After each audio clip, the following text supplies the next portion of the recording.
ایرانی وزیر انصاف نے کہا ہے کہ 8 سے 10 جنوری کے دوران ملک میں احتجاج نہیں ہوا تھا بلکہ یہ مکمل طور پر خانہ جنگی تھی۔ انہوں نے 8 سے 10 جنوری کے دوران گرفتار کیے گئے افراد کو مجرم قرار دیا۔ ان کا کہنا تھا کہ یہ تمام افراد اس وقت موقع پر موجود تھے۔ گرفتار افراد کے ساتھ کسی قسم کی رعایت یا نرمی نہیں برتی جائے گی۔ وزیر انصاف کا یہ بھی کہنا تھا کہ اسرائیل، امریکہ اور بادشاہت کے حامیوں کے خلاف قانونی کارروائی بھی ان کے ایجنڈے کا حصہ ہے۔ یاد رہے دوستو کہ ایران کی عدلیہ کے سربراہ غلام حسین محسنی نے بھی اس سے پہلے کہا تھا کہ گرفتار کیے گئے افراد کے لیے کوئی رعایت نہیں ہوگی اور انہیں جلد از جلد مقدمہ چلا کر سزا دی جائے گی۔ روس نے امریکی دھمکیوں سے ایران روس معاہدوں پر تبدیلی کا امکان خارج کر دیا ہے۔ روس کا کہنا ہے کہ تعلقات روس اور ایران کے مفادات کے مطابق ہیں۔ امریکی دھمکی سے ایران کے ساتھ معاہدوں میں تبدیلی نہیں آئے گی۔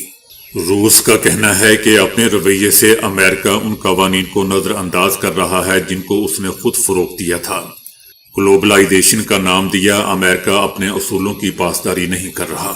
روس کا دوستو یہ بھی کہنا تھا کہ اس طرح کے رویے سے ظاہر ہوتا ہے کہ ہمارے امریکی ساتھی اعتبار کے قابل نہیں ہیں۔ امریکہ جیسا طاقتور ملک غیر مہذب طریقے اختیار کر رہا ہے اور اس کا مطلب ہے کہ امریکی پوزیشن مسلسل کمزور ہوتی جا رہی ہے۔ یاد رہے دوستو کہ 2 دن پہلے امریکی صدر ٹرمپ نے کہا تھا کہ ایران کے ساتھ تجارت کرنے والے ممالک پر 25% ٹیرف عائد کیا جائے گا۔ امریکی صدر نے کہا کہ یہ حکم حتمی ہے اور اس اقدام کا اطلاق فوری طور پر ہوگا اور وہ تمام ممالک جو ایران کے ساتھ کاروبار کر رہے ہیں انہیں امریکہ کے ساتھ ہونے والی ہر قسم کی تجارت پر 25% ٹیرف ادا کرنا ہوگا۔ اس لیے دوستو روس امریکہ کو ناقابل اعتبار ملک قرار دے رہا ہے۔ ایران نے مظاہرین کو پھانسی دینے کی خبروں کو مسترد کر دیا ہے۔ امریکی نشریاتی ادارے فاکس نیوز کو انٹرویو دیتے ہوئے ایرانی وزیر خارجہ کا کہنا تھا کہ ایران میں لوگوں کو پھانسی دینے کا کوئی منصوبہ نہیں، پھانسی کا سوال ہی پیدا نہیں ہوتا۔ ایرانی وزیر خارجہ کا یہ بھی کہنا تھا کہ ایران میں معاشی مشکلات کے خلاف 10 دن تک پرامن احتجاج جاری رہا جس کے بعد 3 دن تک تشدد ہوا جو ان کے بقول دوستو اسرائیل کی جانب سے منظم کیا گیا تھا۔ ایرانی وزیر خارجہ نے یہ بھی دعویٰ کیا کہ مظاہروں میں موجود عناصر کو بیرون ملک سے کنٹرول کیا جا رہا تھا۔ کچھ مظاہرین نے پولیس اہلکاروں پر گولیاں بھی چلائیں۔ ان کا کہنا تھا کہ اب صورتحال قابو میں ہے اور ملک میں امن و امان بحال ہو چکا ہے اور میں یقین سے کہہ سکتا ہوں کہ پھانسیوں کا کوئی منصوبہ نہیں ہے۔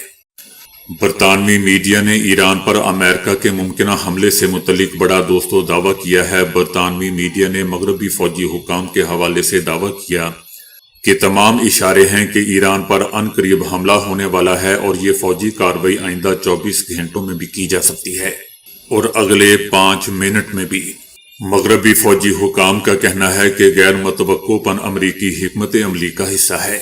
ادھر اسرائیلی میڈیا نے بھی دعویٰ کیا ہے کہ امریکہ چند دنوں میں ایران پر حملہ کر سکتا ہے۔ اسرائیلی حکومت کی جانب سے کہا گیا ہے کہ صدر ٹرمپ نے ایران میں مداخلت کا بظاہر فیصلہ کر لیا ہے، تاہم حملے کا دائرہ اور اس کا وقت واضح ہونا باقی ہے۔ یاد رہے دوستو کہ امریکی صدر ٹرمپ نے ایران کو سخت نتائج بھگتنے کی دھمکی بھی اس سے پہلے دی تھی۔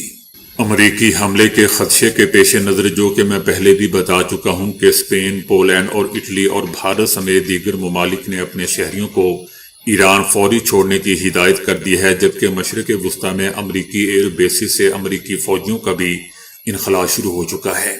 ایران بھی دوستو سخت ترین جواب دینے جا رہا ہے۔ ایران نے بھی خبردار کر دیا ہے کہ امریکہ نے اگر حملہ کیا تو خطے میں موجود امریکی فوجی اڈوں کو ایسا نشانہ بنایا جائے گا کہ وہ ساری زندگی یاد رکھے گا اور مشرق وسطی سے امریکہ کو دم دبا کر بھاگنے پر مجبور کر دیں گے۔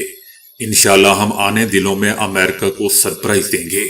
ایرانی آرمی کا بھی کہنا ہے کہ سعودی عربیہ، متحدہ عرب امارات اور ترکیہ سمیت خطے کے ممالک کو بتا دیا گیا ہے کہ امریکہ نے اگر حملہ کیا تو ان ممالک میں موجود امریکی فوجی اڈوں پہ بھی جوابی حملے کیے جائیں گے۔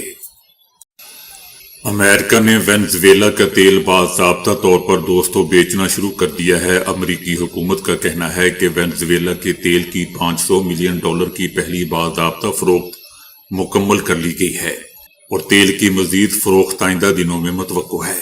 وائٹ ہاؤس کا بھی کہنا ہے کہ صدر ٹرمپ کی ٹیم تیل کمپنیوں کے ساتھ مذاکرات کر رہی ہے جو وینزویلا تیل کے انفراسٹرکچر بنیادی ڈھانچے کی بحالی کے لیے سرمایہ کاری کرنے کے لیے تیار اور مائل ہیں۔ یاد رہے دوستو کہ امریکہ نے 3 جنوری کو وینزویلا میں فوجی کارروائی کی تھی جس میں صدر نیکولس اور ان کی اہلیہ کو گرفتار کر لیا گیا تھا اور بعد میں انہیں امریکی عدالت میں پیش کیا گیا تھا، جس میں وینزویلا کے صدر نیکولس نے کہا تھا کہ مجھے اغوا کیا گیا ہے، میں اب بھی وینزویلا کا صدر ہوں۔ امریکی عدالت میں انہوں نے الزامات تسلیم کرنے سے انکار کر دیا تھا۔ ایرانی میڈیا نے جلاؤ گھیراؤ میں ملوث فسادیوں کی مزید ویڈیوز جاری کر دی ہیں۔ ویڈیوز میں شرپسند عناصر کو مساجد اور دیگر مقامات کو آگ لگاتے دکھایا گیا ہے۔ ایرانی حکومت کا کہنا ہے کہ فسادیوں کو ایران میں تیل تنصیبات، بجلی گھروں پر حملوں کا بھی ٹاسک دیا گیا تھا، جبکہ موساد پراکسیز کی ایرانی خفیہ ایجنسی کے اہلکار مانیٹرنگ کر رہے تھے۔ دوسری جانب ایران میں چھاپوں کے دوران پرتشدد واقعات میں ملوث مظاہرین کو گرفتار کر لیا گیا ہے جن کے پاس سے پیٹرول اور دستی بم برآمد کیے گئے ہیں۔ یاد رہے دوستو کہ ایران میں 2 ہفتوں سے جاری پرتشدد مظاہروں کا سلسلہ رک چکا ہے۔ ایران میں احتجاج کا سلسلہ رکنے کے بعد حالات معمول پر آنے لگے ہیں۔ انٹرنیشنل کالز بحال کر دی گئی ہیں، تاہم انٹرنیٹ سروس ان کی اندرونی طور پر تو بحال ہے لیکن انٹرنیشنل انٹرنیٹ سروس ابھی بھی بند ہے۔ امریکی انسانی حقوق تنظیم نے دعویٰ کیا ہے کہ ایران میں احتجاجی مظاہروں کے دوران اب تک 2403 مظاہرین مارے جا چکے ہیں، لیکن دوستو یہ نیوز فیک لگ رہی ہے کیونکہ ایران کے اعداد و شمار تو کچھ اور ہی بتا رہے ہیں۔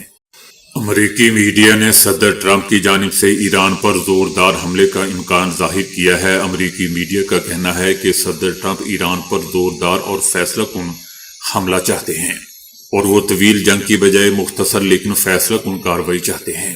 دوسری جانب دوستو اسرائیلی آرمی چیف نے فوری دفاعی تیاریوں کا حکم دے دیا ہے۔ شمالی اسرائیل سمیت مختلف علاقوں میں بم شیلٹر کھلنا شروع ہو چکے ہیں۔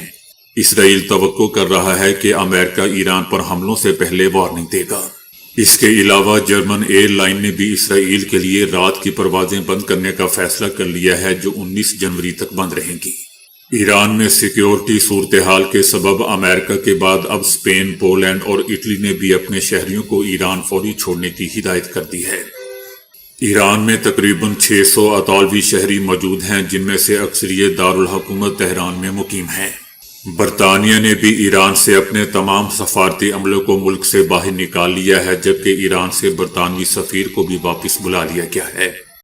ایران نے اپنی فضائی حدود عارضی طور پر بند کرنے کے بعد کھول دی ہے۔ ایران نے عارضی طور پر اپنی فضائی حدود ہر قسم کی پروازوں کے لیے بند کر دی تھی اور صرف بین الاقوامی پروازوں کو اجازت کے ساتھ فضائی حدود استعمال کرنے کی ایڈوائزری جاری کی تھی، کیونکہ ایران پر دوستوں کبھی بھی حملہ ہو سکتا ہے اور ایران نے بھی اپنے میزائلوں کو چوکس کر رکھا ہے۔ ایران نے فضائی حدود تقریباً 5 گھنٹے بعد بند رکھنے کے بعد کھول دی ہے۔ جیسا کہ ہم سب جانتے ہیں کہ ایران نے فضائی حدود اس لیے بند کی تھی کیونکہ امریکہ اور ایران کے درمیان کشیدگی بڑھ رہی ہے۔ اس کے علاوہ دوستو امریکہ پہلے ہی اپنی کمرشل پروازوں کو ایرانی فضائی حدود استعمال کرنے سے روک چکا ہے۔